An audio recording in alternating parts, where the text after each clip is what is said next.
Au nom du Père, du Fils et du Saint-Esprit, et avec sa bénédiction, repose sur nous maintenant et pour toujours. Amen. Aujourd'hui, le troisième dimanche du mois de Bève, nous avons entendu ensemble le Seigneur faisant un grand miracle en guérissant une personne qui était démoniaque, aveugle et muet. C'est vraiment un cas très spécial si on essaye d'imaginer une personne qui a ces trois maladies ensemble, qui est insensée, mais aussi aveugle, et qui n'arrive pas à parler. Un état vraiment très misérable, un état qui est complexe. Mais que peut-on faire pour une personne pareille? Est-ce qu'on peut lui guérir juste de la vue pour qu'il arrive à voir autour de lui? Mais s'il voit, est-ce qu'il sera capable de comprendre ce qu'il est en train de voir? Et si il parle, est-ce qu'il arrivera à bien parler? Ou bien, si on lui donne sa raison qu'il n'en a pas, est-ce qu'il arrivera à voir ou à parler? Et même en faisant ce miracle, le Seigneur était critiqué par les pharisiens qui étaient présents autour de lui, qui ne voyaient pas ce grand miracle et qui n'étaient pas attirés par cette personne qui est capable de donner la raison à une personne qui l'a perdu, la vue à une personne qui l'a pas, et la parole également. Et ils étaient là pour juste le critiquer en pensant que c'est Bélézébul, le chef des diables, qui est là, comme c'était un sang qui était possédé, donc c'est lui qui peut faire cela. Et cela nous rappelle à bien se poser la question. Mais qui était dans cette scène-là, le possédé ou l'aveugle? Est-ce que c'était cette personne qui a obtenu la vue, ou bien les pharisiens qui étaient autour du Christ et qui n'arrivaient pas à le voir? C'est aussi notre état, parfois, quand on est à l'église, on n'arrive pas à le voir. Ou bien à l'église, on n'arrive pas à l'adorer, et le prier, et le célébrer avec la parole. Ou bien à l'église, en le voyant et en chantant, mais sans pouvoir le reconnaître avec notre raison et notre pensée. Parfois aussi, on est aveugle quand on n'en voit pas nos péchés à nous. On ne voit pas, on pense qu'on est sans péché, ou on est vraiment comme le Christ l'a dit.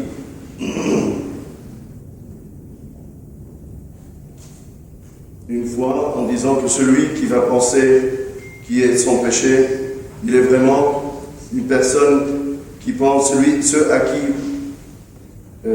qui pense qu'il n'a pas, qui vit sans péché, c'est une personne qui a perdu sa raison, parce qu'il n'arrive pas à voir son péché à lui-même. Qui regarde autour de lui, il voit les péchés des autres. Il arrive à voir, mais arrive pour juste pointer la faiblesse des autres, qui n'arrive pas à voir son propre péché. C'est une personne qui est aveugle.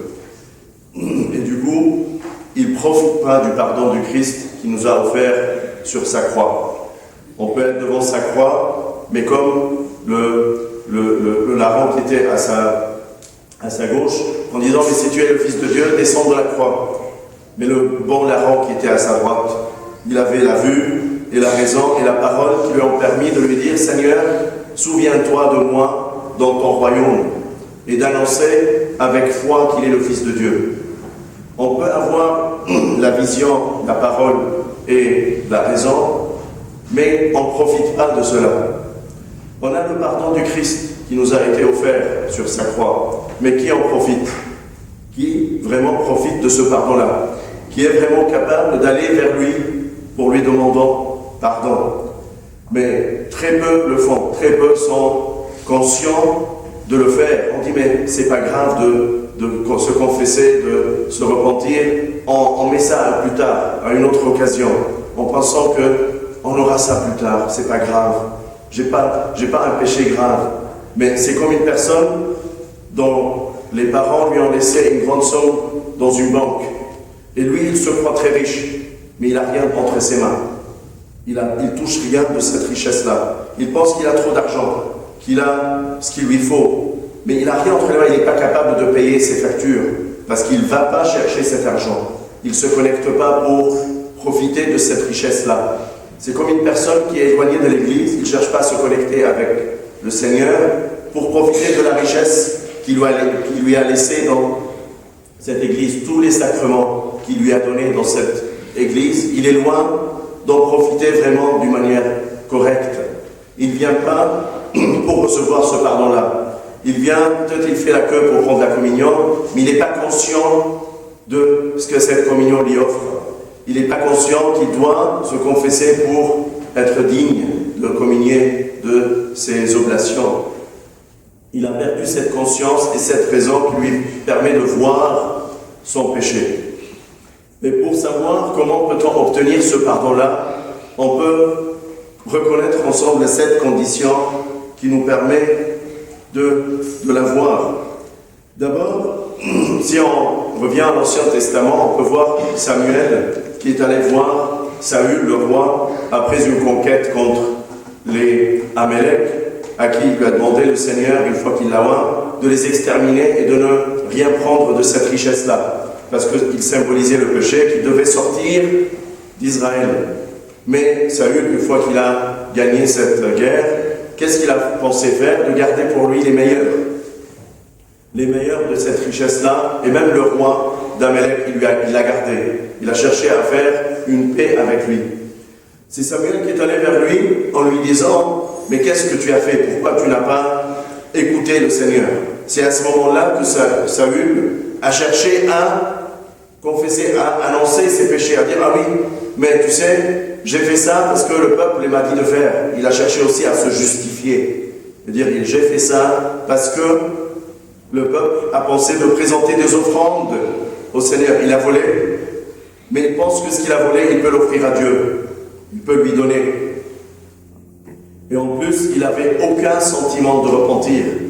Et même à la fin, quand il a essayé d'obtenir Samuel, il lui a déchiré ses vêtements, lui disant: ne me laisse pas, viens avec moi devant le peuple, parce que je veux que je sois bien devant eux. Il cherchait son apparence. Qu'est-ce que je suis? Qu'est-ce que les gens pensent de moi? Que je suis toujours le roi, que Dieu même est avec moi. C'est tout ce qu'il veut de Samuel. Son image devant le peuple, et non pas le vrai pardon. Parfois on fait la même chose, même quand on se confesse, on annonce ça pour faire joli et faire beau, et ne pas avoir un vrai repentir devant le Seigneur. C'est pour ça qu'il faut aller vers le prêtre pour se confesser, et non pas attendre que le prêtre vienne nous dire: allez, ça fait longtemps que vous n'avez pas confessé. Parce que c'est comme Samuel dans ce cas-là, qui est allé vers Saül pour lui rappeler son péché. Il n'a pas profité du repentir, il n'a pas réussi à le vivre. Pourquoi? Parce que c'est Samuel qui lui a rappelé qu'il n'a pas confessé. Et c'est à ce moment-là qu'il a continué à se confesser juste pour plaire à Samuel, et non pas pour plaire à Dieu.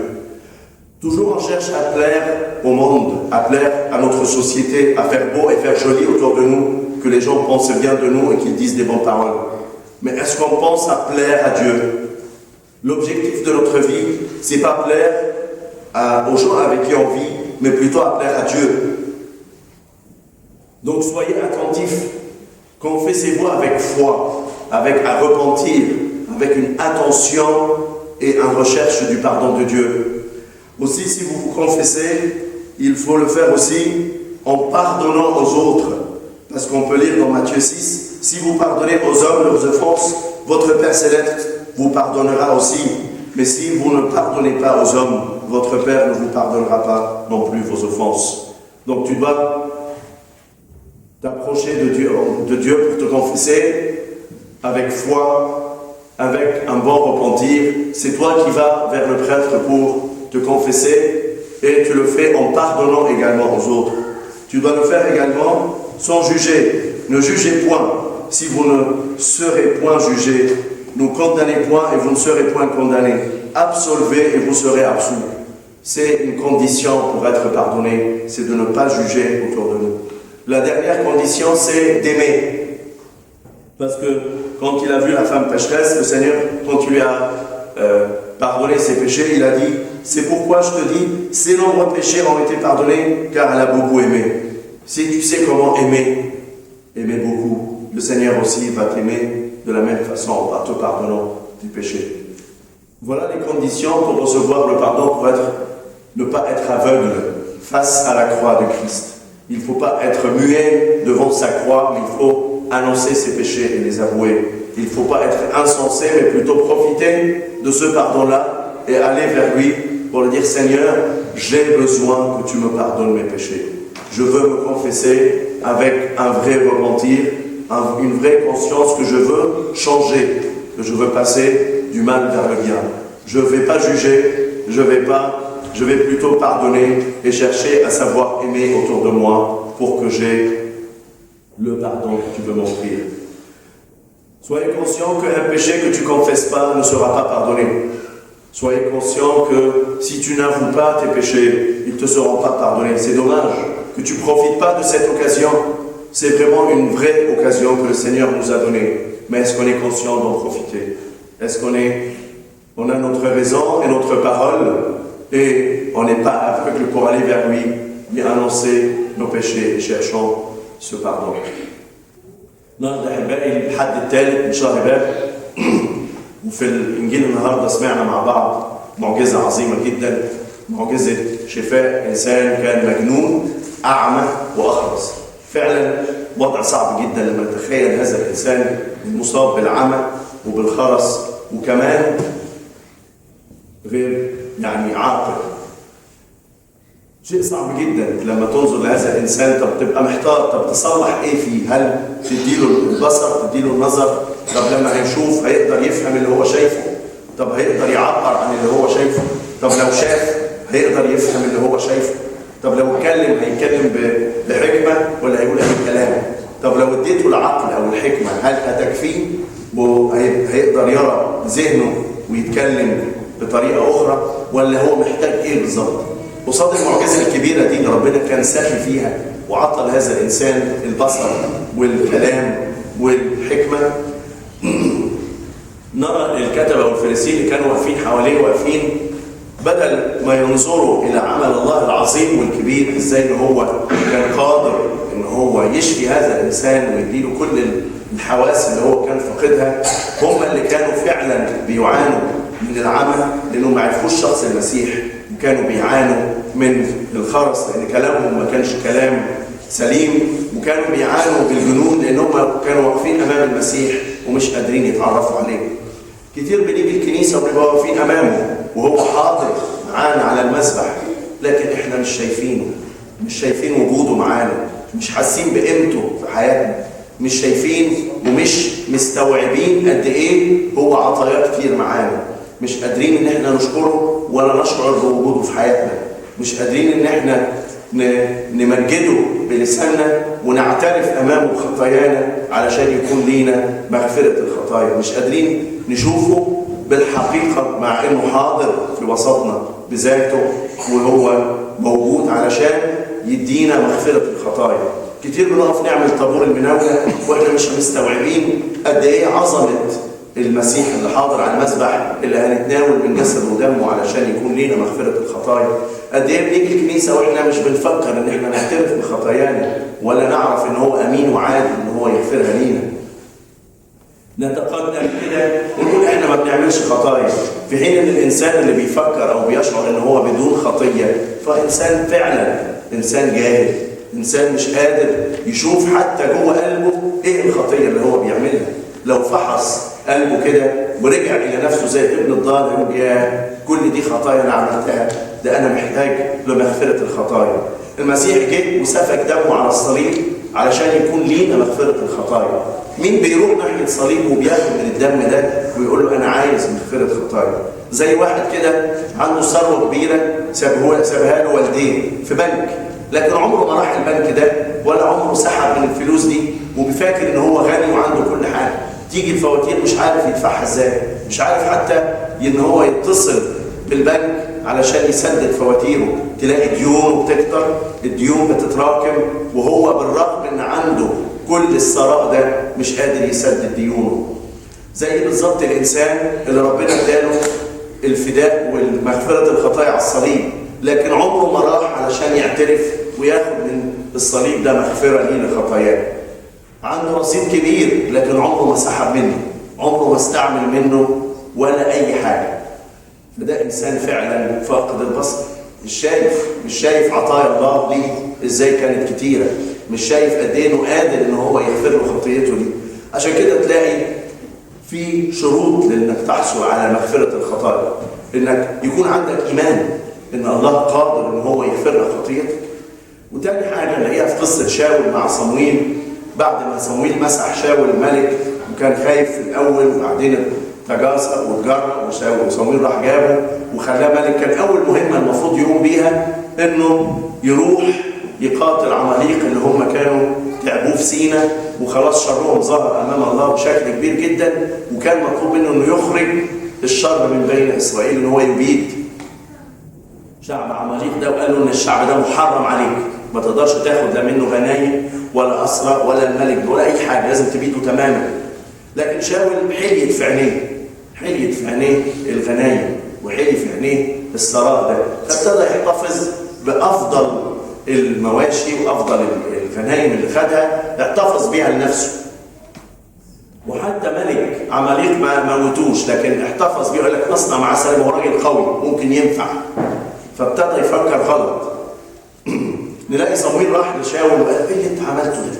ينفع تعمل كده؟ وهنا ابتدى شاول يفكر انه يعترف ويقول صح انا اتصرفت غلط، ده انا عملت كده. وابتدى يمسك في صمويل لما صمويل قال له لا خلاص ده ربنا غضب منك وهيسيبك. مسك في هدوم صمويل لدرجه انه قطعها، وصمويل اتضايق جدا. وكل اللي كان هامم شاول منظره ايه قدام الشعب؟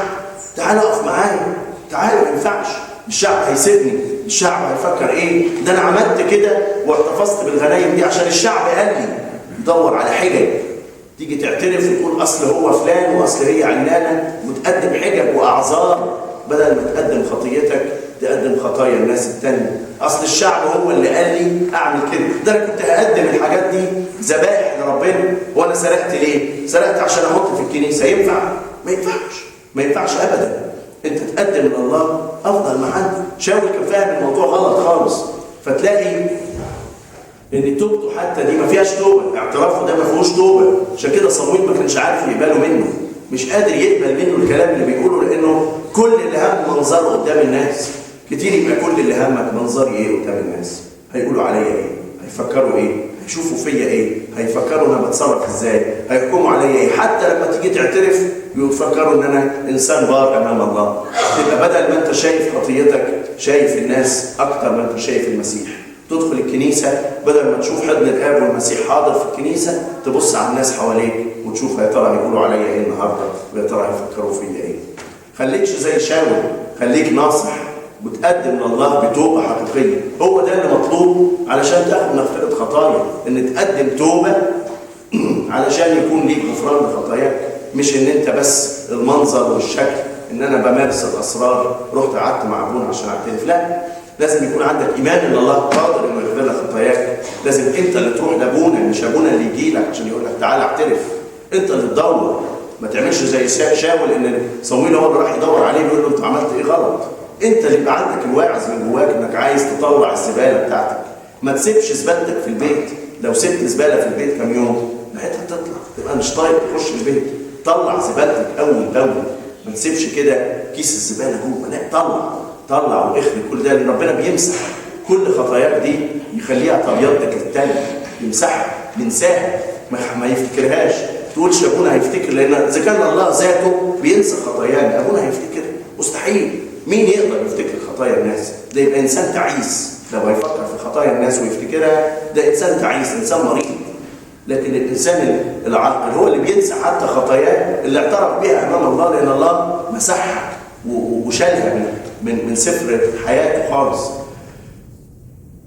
بعد كده تلاقي في بعض الشروط انك تكون عندك تغفر للاخرين. ان غفرتم لخطايا الناس الله قادر ان يغفر لكم خطاياكم، لكن لو احنا مش قادرين نسامح بعض، ازاي تقدر تطلب ان ربنا يسامحك؟ اذا كنت انت بتحكم على اللي قدامك، ازاي تطلب ان ربنا يغفر لك خطاياك؟ لازم تعرف انك تسامح، وان انت ما تحكمش على الناس، وانك كمان تحب كثيرا. زي المرأة الخاطئة اللي شافها المسيح جايه تحت رجليه فغفر لها، ولما التلاميذ سالوها له لانها احبت كثيرا فكان ليها مغفره الخطايا. فخلي عندك الحب الكتير للناس، ولربنا عشان تحب كثيرا فيكون ليك عطايا كثير. وما تتكاسلش في الاعتراف، علشان ده فعلا فرص قدامك كل يوم في حياتك، فرصه جديده للتوبه والاعتراف. كل يوم في حياتك فرصه جديده انك تتقدم لربنا علشان يكون ليك مغفره خطايا.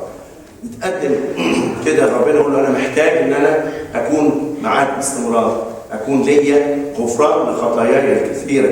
انا بشوف، واول حاجه بشوفها هي خطيتي امامي في كل حين، زي ما بنقول في المزمور 50، ما نكونش بنصليه بس كلام سهل، ولكن في الحقيقه انا شاعر بخطيتي وعايز اطرحها امامك يا رب عشان يكون ليا مغفره لخطاياي. ربنا يدينا احبائي ان احنا نكون متمتعين برؤيته، بالكلام معاه، بالمعرفه والتمييز لشخصه اللي حاضر امامنا. له كل مجد وكرامه من الان الى الابد. امين.